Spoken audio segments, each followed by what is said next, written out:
I thought since the feast is coming up and it might be profitable to talk about agriculture and kind of look at the start when agriculture was established in Genesis and how God established it, and then move on to the way things are after man's sin and where we're at today, and then finish up with some things about the millennium. I would like, hopefully the millennial things will be profitable, because to me it's so encouraging what the Bible has to tell us about what's going to unfold in the future. So the first thing that we wanted to, so we've asked the blessing. The first thing we were going to talk about was agriculture in Genesis 1 and 2. So as you look at those two chapters, that's where the recreation took place. And so God established things, and the world that we don't fully understand the world that was established at that time, but it's not the world we live in. It's changed radically since then. But from what you could, so God tells us certain things in that chapter that relate to the agricultural issues and the growing of things, and so anything that you can glean from what we see in Genesis chapter 1 and chapter 2. I have the answers in case you don't. So anything that stands out in your mind as far as what's taking place there? Okay? All right. First thing I see here is that, God created these things. He established, plant life and established the process of photosynthesis and all of that. So the sun's at exactly the right spot. The earth is at a particular place. The moon's in its position. The earth rotates on its axis, and all of that contributes to the atmosphere that we have here. There's the thought that maybe the poles are not exactly the way they were when the earth was established, but I've read about that, but I don't know exactly. We'll find out some of that. There's conjecture about it, but I don't know. And so we see the God established in chapter 1, verse 11. He said, "Let the earth bring forth grass, the herb that yields seed, and the fruit tree that yields fruit." And it says that all of these things were established according to its kind. So when it says that God created all of these things and it was established according to its kind, what does that mean? And he goes on to talk about other things that were brought into being, and they continue on to produce according to their kind. So what does it mean? Yes, Bob? Microphone. Right here. Mr. All right, there we go. Oh, there it is. Couple things. It first says that he established the herb yielding seed and the tree yielding fruit. So the herb and the trees were established before the seeds.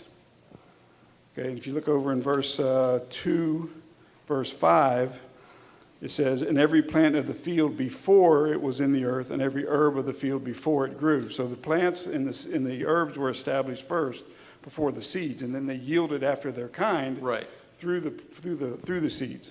Right. Right.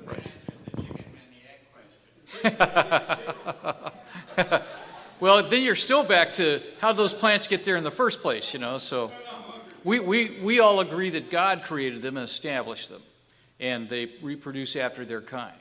So those all came into being, and God saw that it was good, and when you have, and we don't know exactly the fruits that God established. Did He, grapes? We don't know exactly, but obviously, probably the things that have come down to us, they were established at least in a general type back in that time. And as you look, so anything else that you see going forward there that stands out as far as Genesis 1 and 2? Yes, sir.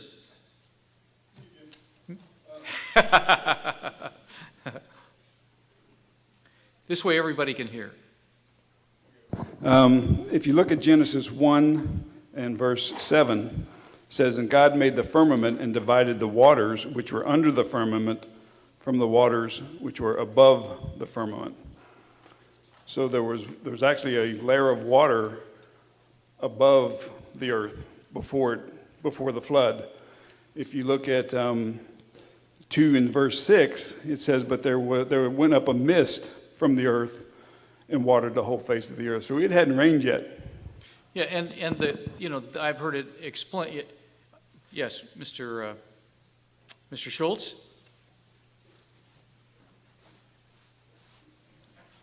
Okay, there we go. I'm sorry, I interrupted Bob's response. I just was going to add to it, but Go ahead. okay. So in Genesis 1:11, as you were talking about, and God created the herbs, in my thinking is that he emphasized that that was an important plant that he created. And herbs are used in many cases, and I looked this up on the internet, wonderful internet we have here, and they led me to, on Google, to a Dr. Weil, and I'm sure some of you know about Dr. Weil, but he was talking about how herbs have been used in medicines, as a medicine to help people with various ailments they have. So in regards to what will we learn about agriculture, I think God is going to bring the point out that we don't need to rely so much on pharmaceuticals and man-made concoctions to help heal ailments, that he wants us to look to herbs, and we will learn a lot more about the healing properties of herbs and how to properly apply them. I think, yeah, you look at man's history down through the ages, he's used leaves and all sorts of plants for medicinal purposes. I mean, you didn't have a pharmaceutical industry at that time. So people learned this works. I don't know how how did you figure that out? Hey, let's try this out, Bob. You want to drink this? Well, why don't you drink it? I'm not. How did you figure that out? Did you have an attrition, as they sorted all of this out? Man, I had the runs all night. I'm never taking that again. So, who knows how they sorted all this out and found out what would be medicinal? Was it a matter of God maybe passing along some instruction as man went forward? I think that would have been one of the blessings of continuing to interact with God is staying close to him. And he could have said, this will help you as a physical human being to maintain your health, or if you're sick in this way, it could be helpful to you. Any other things? Yes, sir, Mr. Corley? Thank you, Mr. Smith. Just a little point on these same verses that you were mentioning. If we, remembering that, as you pointed out, this was a recreation, if we contrast verses 11 and 12 with, for example, verses such as verse 21 and verses 25 and 26, we notice it does not say at this point that God created any plants here. He made them to spring up.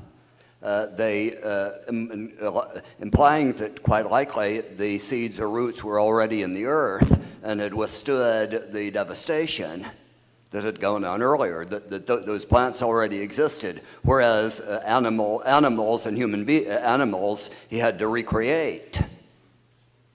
You don't think that's, to me, I've always had the impression that God recreated the whole thing, but that's just my impression. So I'm just saying that was my impression, that God recreated all of it, plants, seeds, everything, but it may be that they were already there and the conditions were such that they could begin to grow again.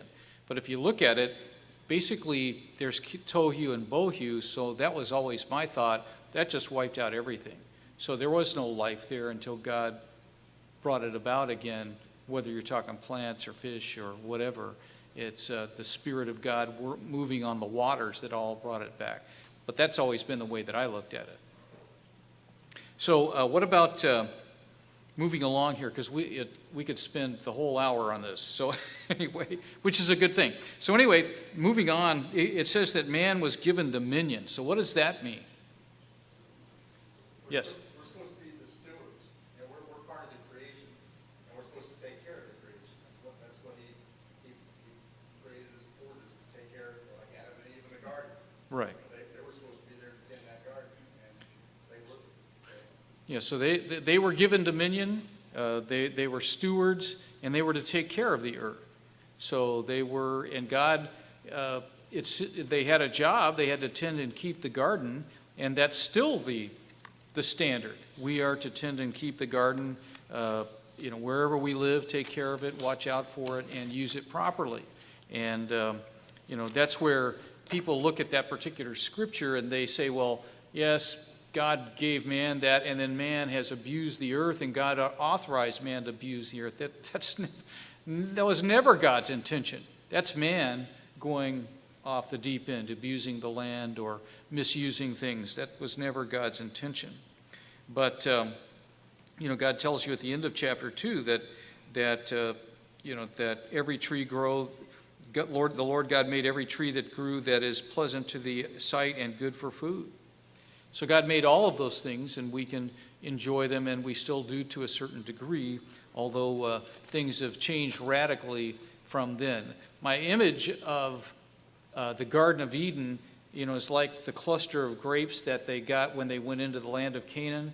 It's just this, I can't imagine bringing in a cluster of grapes on this pole with two men carrying it. That's just amazing. I've never seen a cluster of grapes quite like that. There may be those in existence, but I don't think that's happening like it was in Canaan, because we've gone downhill from the way things were in the land of Canaan. But God made it, and it was wonderful, and God gave man a wonderful beginning, and then something happened. So what was agriculture like after the sin and they were expelled from the garden? What was the problem with that, Fred? Well, God cursed the ground to make it such that man would have to work the soil, from the sweat of his brow. So it's a lot harder to keep the earth after sin. So Yeah, it seems to indicate that there was no, that wasn't, it's a curse. So it would seem that wasn't what man was going to have to do if he had remained faithful and eaten of the tree of life. But because he sinned, then God said, life is going to be hard for me. You've made a choice to live apart from me, and there are consequences to that choice. And so there we go. We're moving away from God, and things have gone well sometimes, and sometimes not so well. So most of us have probably never. All of us have probably had a garden at some point in time. Were you able to just set it out and then leave it? No. And once you weed it, the weeds never come back, do they? Yes. Paul? It might be, to a certain extent, kind of a comparison between what it was like cultivating food in the Garden of Eden and what it was like cultivating food outside of it. Those of us from Albuquerque know how much easier it is to cultivate food in Houston than it is in Albuquerque. Yeah, sometimes the soil and the environment makes a difference. And and we all note that from our experience. But the point is that God said, "Cursed is the ground for your sake, and toil you shall eat of it all the days of your life." And people over all that man's history, they've worked hard, worked hard to keep, plant and to weed it, and to, sometimes they lived in places where there was no water, and you had to haul water, and it used to be the old-fashioned way, bucket by bucket, to keep it going. And so that's why one of the reasons people would build close to rivers, because it was a lot easier to be close to the river than to move way inland where you couldn't have access to water. Yes? I had a thought about that when God talks about cursed you shall be. Not in the sense that God directs curses all the time, but the fact that mankind in his way of thinking of good and evil brings curses on himself. So with regards to how we manage the land, we have cursed the land in the way that we fertilize it, the way that we stimulate and force the food out of the land, and we don't let the land rest. Okay. So that brings a curse. Now, someone brought my attention to this particular Netflix special called To Health With You, and it talked a lot about that, and it was a very interesting discussion. Now, it was for vegetarian people, and I'm not a vegetarian, I'm not pushing that, but it had a very interesting discussion about how our food is processed, and it talked about how we have high cases of diabetes and, you know, diseases, and a lot of it is the way that we manage, you know, our land and the food, you know, the animal food that we eat. So did, you know, as you look at the, you know, man outside the garden, and you know, as you, so man has sinned, and man's outside the garden. So man is doing things the way that he sees fit, probably to a large extent. Maybe he learned some things from God. I'm sure God did not cut them off completely, but they were on their, they had chosen to be on their own. They basically told God to butt out. We can handle this. So God said, okay. So we don't know a lot of details about agriculture from the expulsion of Adam and Eve from the garden. We know that they had to toil to produce what they produced. And so you come to the flood. Did things change as far as agriculture is concerned from, you know, the flood takes place? After the flood, was there a change? Was there a change in the way agriculture was carried out after the flood? Any thoughts? Kelly has a thought, so.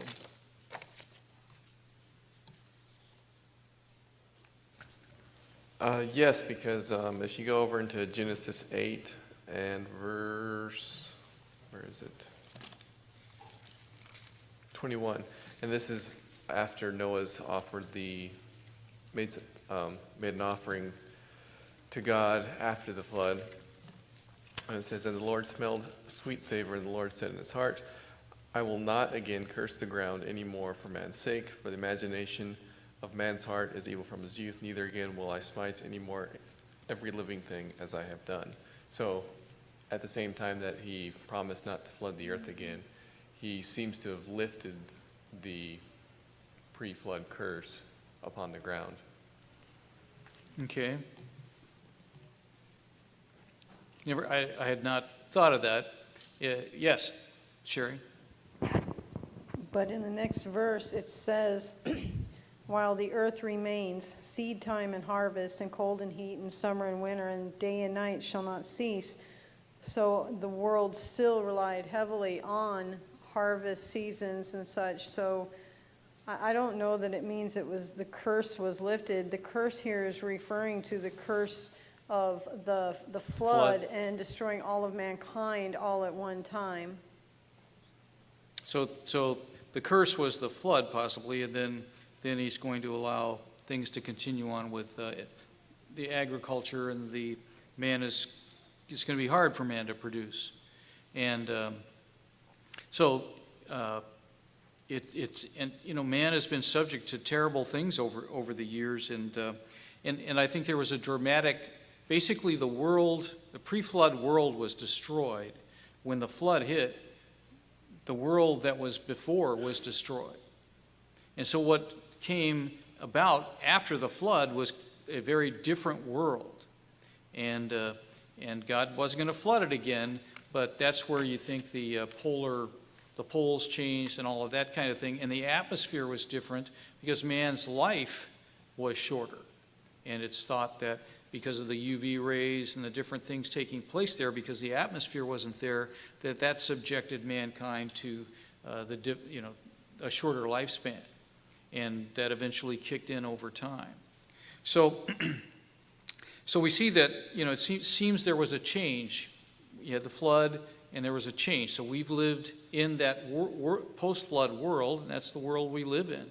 And we've inhabited it throughout the last 4,000 years.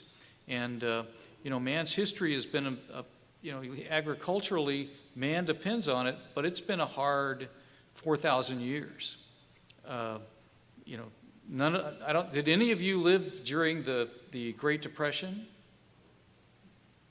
You know, okay, you're really old. So anyway, But I mean, my grandmother and my parents lived through the Great Depression, and it was a hard time. And, and especially people who live in Oklahoma and some of those places where you had the Dust Bowl, it was a hard time. And, if you stayed in Texas or Oklahoma after that, you had to really want it. And some people did, but it was a very tough time. And I think, just growing crops and all that, you're dependent upon the weather. And sometimes it looks good, and then it all changes, and it doesn't look good. And, mankind's existence has been much harder than it had to be had he followed God and stayed close to him.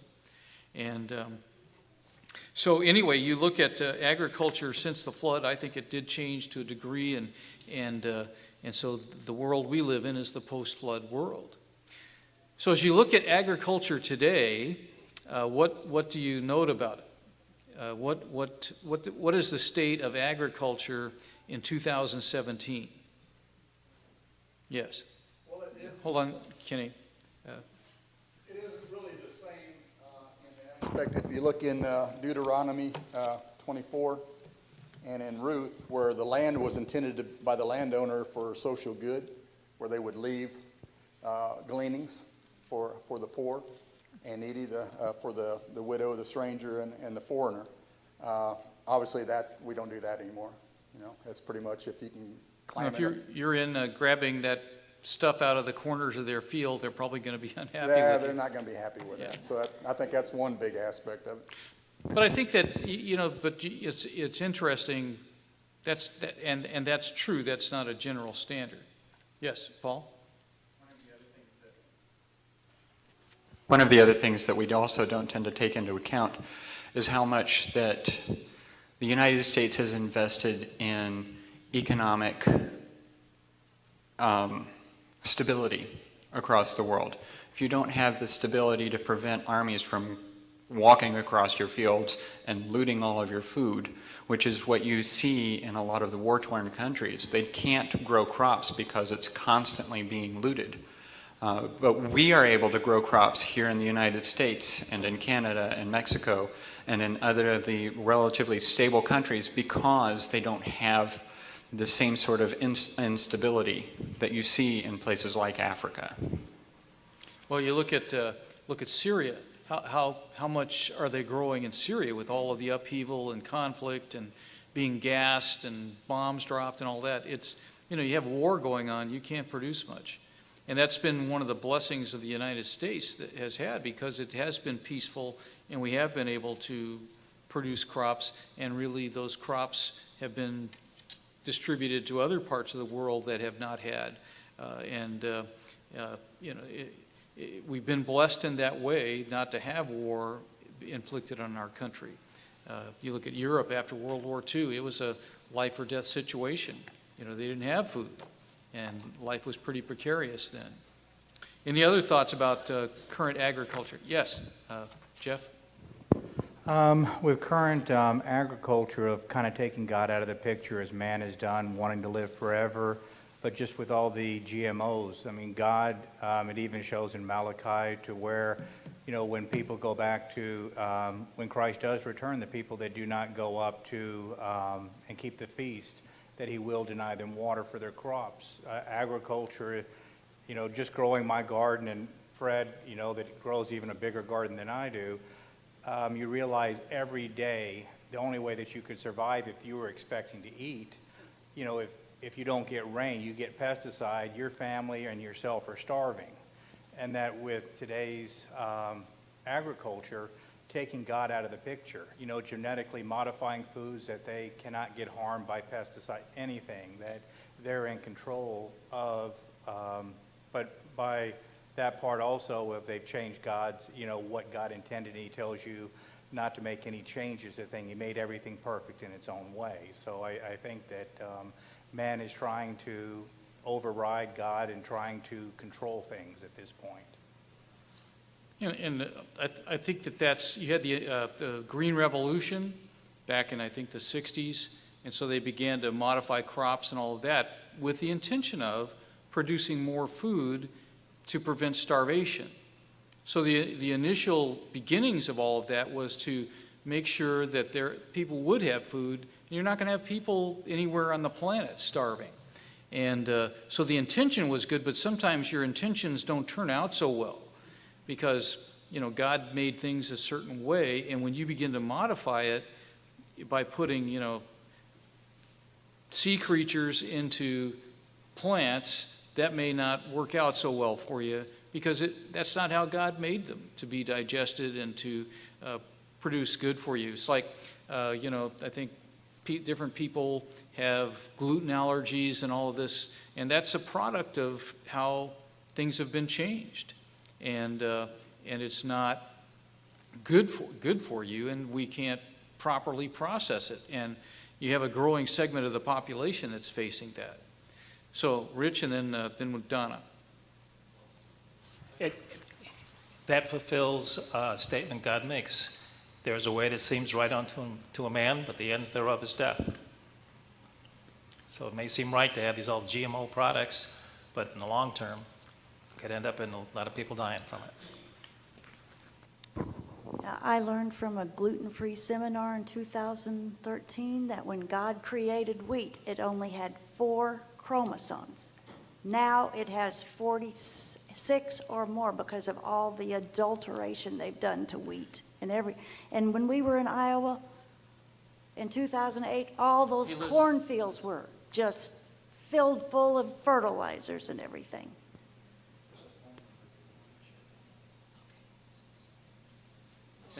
Thanks, Donna. Sorry about that. Somebody's calling me, and I can't deal with it. Okay, somebody else? Fred? I'm just going to say that the nature of agriculture today is it's very, very centralized. There's a lot of great big giant farms where they grow the majority of the food for America and other countries. And that's contrary to what God intends. He intends more like it will be in God's kingdom. Each man has his own vineyard and his own grapevine. If it were that way, people would likely, grow food the right way. And the way it is now, being so centralized, if one farm goes out, say in one region, then many people will be affected. Whereas if many people had their own gardens, they can kind of pull together from a neighbor and help each other out. But the fact that everything's so centralized and so many people are affected by one single farm is, sort of puts you at risk, more at risk than if you get things God's way. If they lose, it's a big loss. Right. So. What about, how many of you grew up on a farm? Okay, you guys did. Yeah, most of us did not. I grew up in the city. My parents grew up on a farm. So back to my parents' generation, you had more people that lived on, my dad grew up on 75 acres. My other grandmother, they had property and not a lot, but they had their garden and all of that, and they made it, and they helped each other out. But the movement was to the cities, and then you've got to produce enough food to feed all those people in the cities, and they try to figure out, okay, we can do this and we can do that and we can produce more. And the key again is the foundation of God. If God was your foundation, okay, how would God want us to do this? And what would be the right approach to this so that we can produce the food and feed everyone? And as you're following God and you're blessed, then you will have enough food. The rain comes in its season. God prevents the diseases. God does all of those things that are going to ensure you're going to be fed. And either God can do that or he can't, which we'll talk about from a millennial point of view as we get in. So any other thoughts? Yes, Mark? Well, following up a little bit of what Fred just said, that I think it did start out with the Green Revolution that we wanted. It started out good, but then greed got in the way, and then you get the big farms where they actually changed where the crops don't yield seeds, like we read in Genesis 1 verse 12. The crops now don't yield seeds. So you have to go back to the Monsanto and the companies again and again to get fresh new crops every year.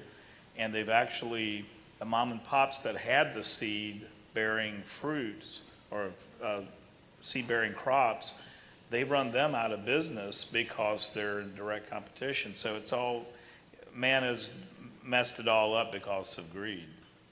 Well, we have friends of ours that are, they farm in western Illinois beans and soybeans. So guess where they get all their seeds from? You know, and they have people kind of give them the grief because they're planting these GMO seeds, and they said, we can't plant any seeds except GMO seeds. So we're not trying to subvert the world, we're just trying to grow a crop and earn a living. So anyway, those are the only seeds available, and there are different documentaries you can watch. And like one, they used to put the seeds out. At the end of harvest, they would save some seeds back to use to plant the next year.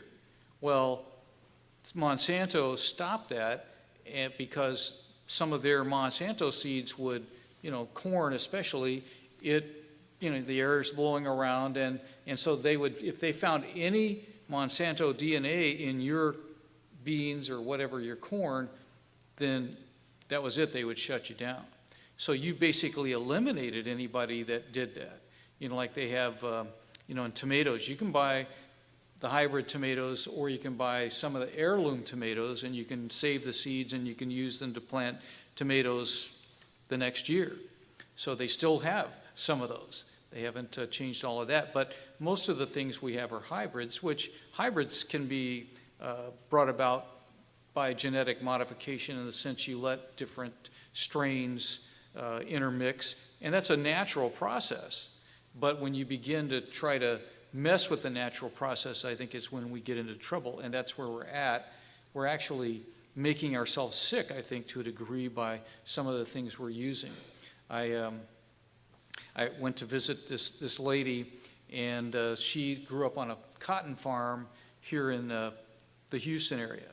And they used to have these planes that would fly over where they lived and dust those crops. And they used to stand out there, and they were like this people doing signals. And so they would get dusted too. And they would come in, and they would wash off and all of that. But she said, okay, we lived in this place. There was somebody living here, somebody living there. And she said, cancer, cancer, cancer, cancer. They all had non-Hodgkin's lymphoma. And I had two, guy that I went to college with and his wife both. They farmed in Kansas, and they both died of non-Hodgkin's lymphoma. And he's younger, he and his wife were younger than me. But when she got it first, and then he got it later, and I just thought, I'm almost sure that's the farm, and the chemicals that they were exposed to. So those chemicals do accomplish a certain things, but they're hard on human bodies. And this side of God's kingdom, I don't know how we're going to fix that. I don't know how we're going to fix it. But the good news is it will be fixed. And so let's move, before we all start getting a little depressed, let's move on to more positive things here. So you started out well, you took a wrong turn, and God's going to fix it. God said, okay, you people that believe in me and the coming of Christ, it is going to get better. So as you look at the millennium, what's going to be different about the millennial kingdom and agriculture? What's going to be different? Yes, Fred? Things will be done God's principles of, the growing crops is a way more to serve, take care of your family, and as a sort of a service to you and your neighbors, as opposed to a way to make money, a way to make a lot of money as it is now, if you can. So by using. Do you think they'll be able to make money with, if they do have their little farm and they do produce things, can they make money? They probably could, but I think there'll be so many farms. I think each man will have his own vine or grapevine. I don't think there'll be much, unless people grow different things and they trade that sort of thing. But Okay. that'd be a money-making opportunity, I would say, but I don't think there would be a need, a possibility to be greedy, to make an awful lot of money. Well, but at the same time, you're doing things God's way. In God's kingdom, of course, things will be done God's way, and greed is certainly not God's way. Okay. Anything else you guys can think of that might be helpful? Yes. Oh. I hope there will be less weeds.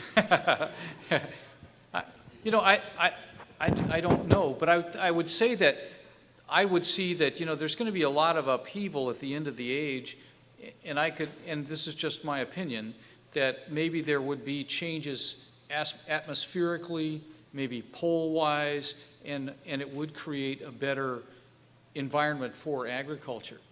Yes. Bob?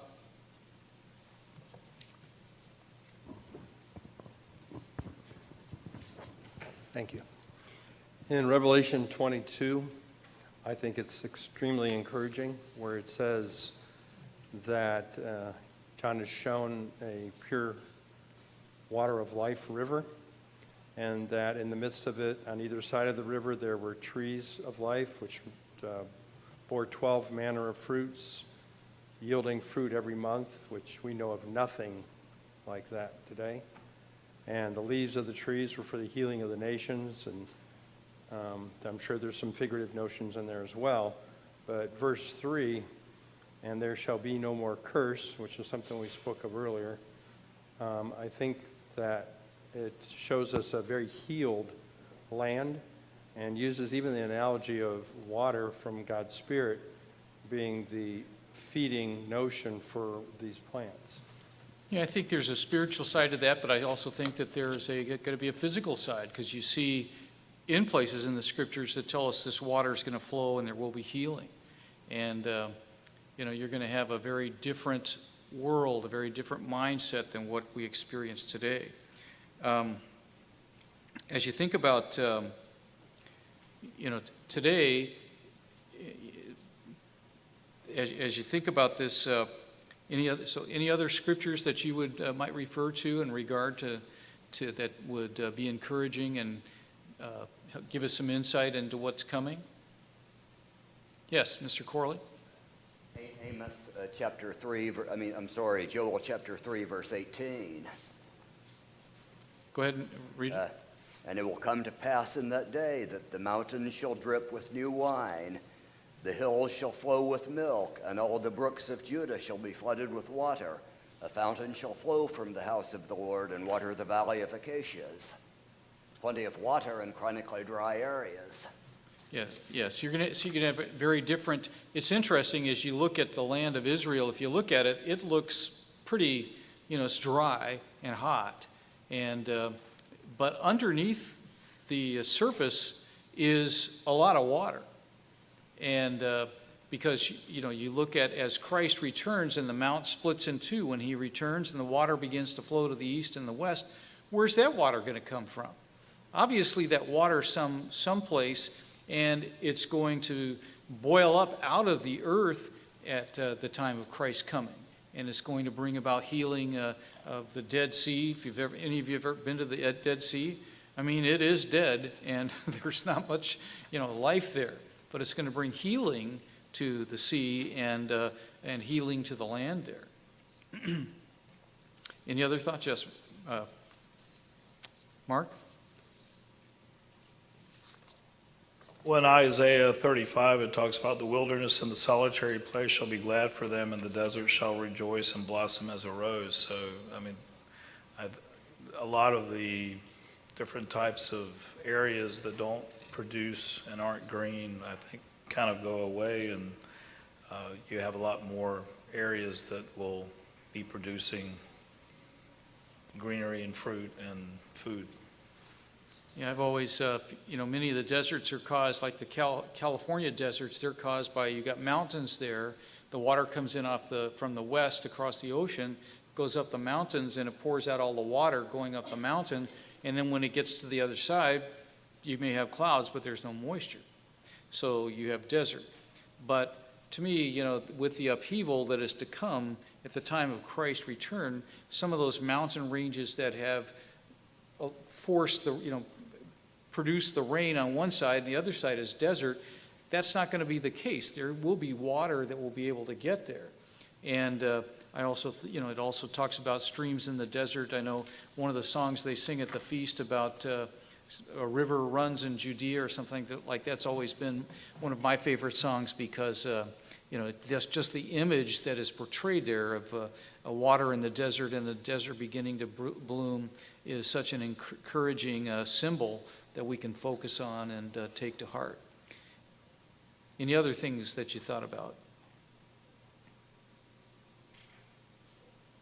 If not, for the next 20 minutes, I'll give you mine.